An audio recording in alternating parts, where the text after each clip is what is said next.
What is the thing that you fear the most? When you're lying in bed in the dead of night with the lights off, nothing but the sound of the wind outside and the thoughts in your own head to accompany you, what is the thing that creeps its way into your mind unlike anything else? Is it a monster? A creature of unnatural anatomy? A being that should not, cannot exist? Its existence in every sense of the word breaks all known laws of physics, and yet still, it exists. Is it something more real, more tangible? A social situation? The feeling you get when you're at a party and you don't know anyone. The searing feeling of the odd glances people give you as they try to figure out who you are and why you're here. What are they saying about you? What are they thinking? Why do they keep looking at you like that? Did you do something wrong? Is there something wrong about you? Why are they laughing? The deafening laughter ringing in your ears. It's you. They're laughing at you. They have to be laughing at you. Maybe it's something you're uncertain of. The feeling of existential dread of never being able to know the future. We are so sure of what happened in the past and in the present, yet we have no idea to know 100% what the future will bring, no matter how sure we are. One freak occurrence, one unfortunate accident, one misstep by someone else could lead to the end of everything you know, and there's nothing you can do about it. Everything could end tomorrow and you would be no wiser of it happening than anyone else and are just as powerless to stop it as you feel the crushing dread of the uncaring universe. But there's one thing that keeps me up at night unlike anything I just listed. Something so terrifying it sends shivers down the broken spines of everyone who's come into contact with it. And if you clicked on this video, you've probably seen them too.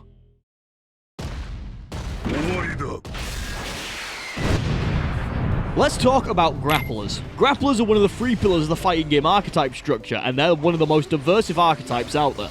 You're either someone who absolutely loves grapplers, or you're someone who can't stand playing them or playing against them. And then in the middle, you got weirdos like me who are very much a, well, honestly, it kinda depends sort of situation. When any archetype gets flack for being boring, not fun to play against, taking no skill, and generally being bad game design, it's generally always focused on zoners, but I've already come to bat for them in the previous video. Right after zoners though, it's our good friend the grappler players who get the most shit, so I'm proudly saying right now that I'm going to join the war against grapplers. On the side of fuck grapplers. Grapplers, and pseudo-grapplers, have managed to give me so much grief over the past few years that I have decided I need a way to vent my frustration about these characters somehow. And now that I have an audience, you're all going to be privy to my little meltdown and there's nothing you can do about it. Wait a minute, GekkoSquirrel. I'm not 100% sure what it is we're talking about. I've heard the word grappler before, but I'm not exactly sure what it means. Could you maybe give me a little run through before I pick up my pitchfork and or my actively lit torch?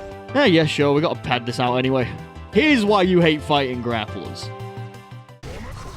Traditional grapplers are defined by their win condition. Grapplers want to get in your face and then break your spine. They do this by using their most powerful tool, the command grab.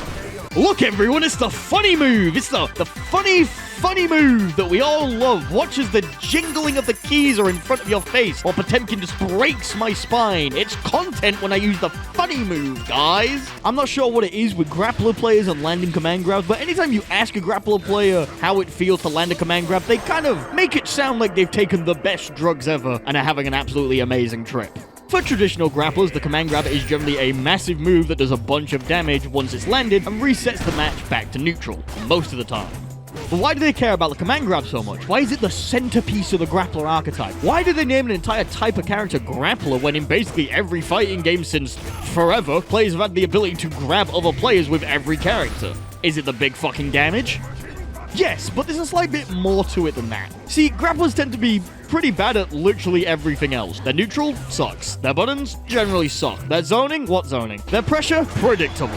Grapplers are designed to be these massive, slow-moving characters that have a hard time getting in. Most grapplers either have no approach tools or have extremely high committal tools that are very easy to counter if players know what they're looking for. The combo game is also generally pretty lackluster, with some notable exceptions of course. Zangief, generally seen as the godfather of all grapplers, tends to have very basic combos in Street Fighter V. And I don't mean basic as in there's no one-frame links, I mean basic by Street Fighter V standards. A lot of grappler combos mostly focus on knocking the opponent down close to them so that they can try and mix them up with a hit or a throw and wake up. The best grapplers are able to constantly loop their pressure, leaving you in a state of constantly having your head slammed against the floor until you unlock the ability to hear colors. So now that we know what a grappler is, we can finally answer the question.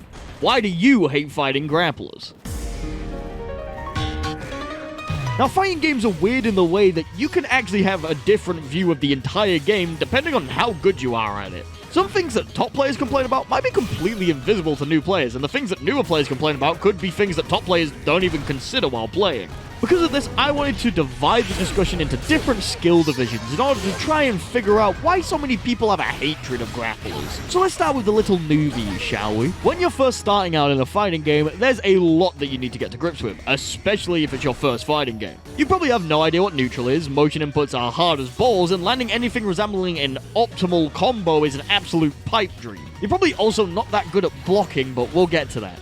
In this bracket of traditional play, grapplers have a massive advantage over other characters. Their HP bars are absolutely massive compared to the rest of the cast. In a higher level of play, the grappler needs more HP so that they can take more punishment in more demanding matchups while trying to get into their win condition.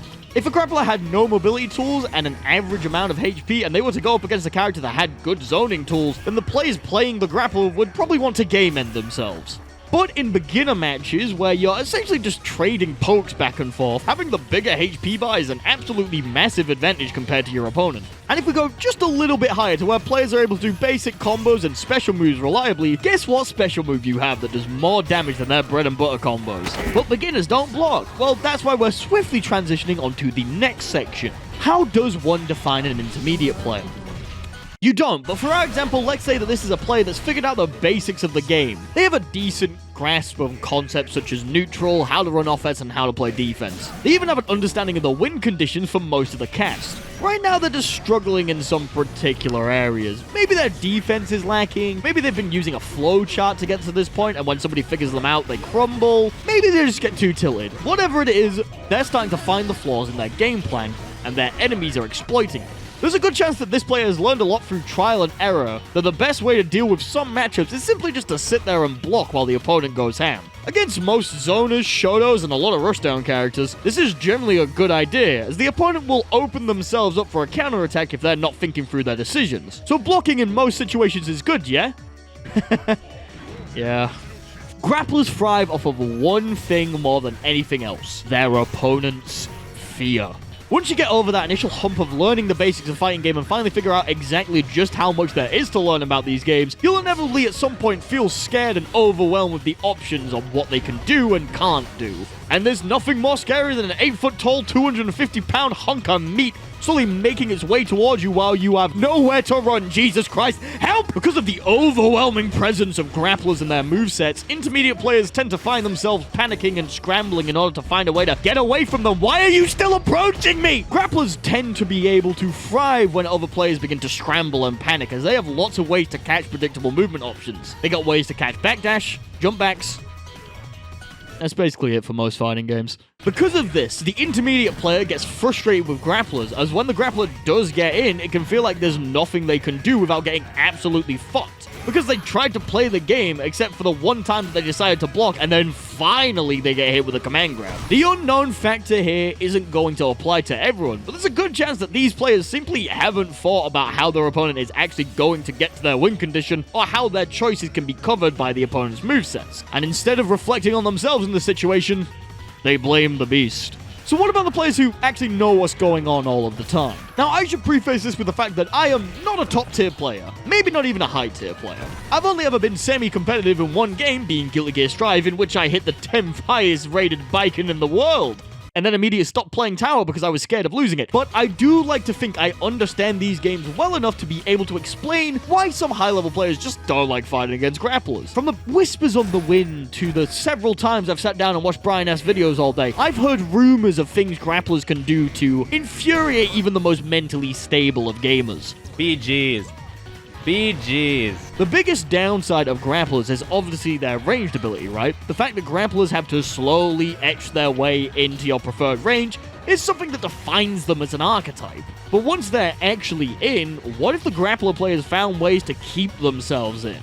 When you get to a high enough level, grappler players begin implementing techniques which allow them to constantly loop their hip throw pressure even after landing a command grab. Depending on the game, this could be something as easy as forward dashing after command grab, or it could be something more complicated like Hammerfall RC Garuda Impact. These options create a situation that is extremely advantageous for the grappler, by making it so that they're able to get right back into their preferred range after landing their most powerful move. They're able to force their opponent to make constant guesses about what they're going to do next. The best grappler players don't see the command grab as the end goal, they see it as a gateway to get their whole game plan going. If you've ever been in a situation where a grappler player is able to loop their pressure on you, you know that it starts to feel like crap, and the only way to get out of it is for the grappler player to mess up, or for you to correctly guess and run with that guess away from them. Even then, because of their massive HP bars, they generally end up being better off from these trades. And if you're not a dedicated zoner, well, don't you look like an idiot. Now, there are probably some of you screaming at your monitor about how all grapplers are not like this. There are nuance to them, and there are complicated beings that need to be protected at all costs. They're an endangered species, Gekko! Stop it, you're killing them! And you're somewhat right with that sentiment, but this isn't going to get me to put the gun down. Because fighting games are awesome, archetypes aren't the thing that are set in stone, and they can be malleable. So I wanted to give a quick shout out to 2 sub-archetypes, just go with it, that are generally tacked on with the grappler hate. The combo grappler looks at the slow movement and big hits of the dedicated grappler and goes,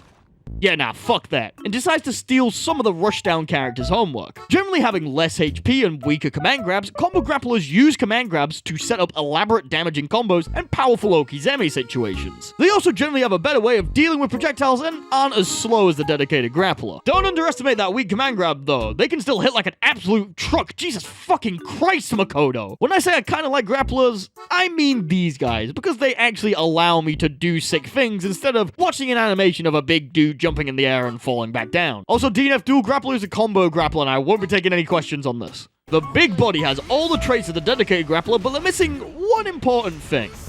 They don't have a command grab. Big body characters instead try to use things such as armor and very damaging special moves to slowly bully their enemies into submitting to their overwhelming power. Being absolutely massive, they tend to have some of the longer normals in the game, maybe even giving some zoners a run for their money. But these normals are, of course, slow as fuck. Their absolutely ludicrous HP bars, damage output, and silly normals give them a big place in some players' hearts. Not me though, fuck these guys, just play Zangief, like hello? Grapplers are designed to be able to dish out the punishment that they take 20-fold, so fighting them always ends up feeling like a David versus Goliath situation. And while some people enjoy the feeling of being a Goliath, or some people like the feeling of being David apparently, it can lead to a lot of other players down the path of frustration and anger. Grapplers get a bad rap. But of all the archetypes that people yell about, I personally believe that they're the ones that deserve it the most. Their slow-moving, big damaging attacks and linear game plans mean that they're not exactly interesting to fight against. Unless we're talking about very specific circumstances, their matches end up being generally extremely volatile. And that's why you hate fighting grapplers. That's why I hate fighting grapplers. Every time I make this title, I always end up with a comment like, actually, I like fighting X character. And if that's you, thanks for the boost in the algorithm, but for me, I'll take a rushdown mirror over fighting a big body any day of the week. Also, stop asking me to play Potemkin in my Twitch chat! As always, a very special thanks to 64MHz, Almost Nap Time, Brudikai, Daniel Wiedericht, Dragon Prox, Games.png, Lady Dancelin, Melodically Me, Monact, Enhoa, Ray W, Super, Tom Tanks, and Zandatsu for being Tier 2 patron supporters.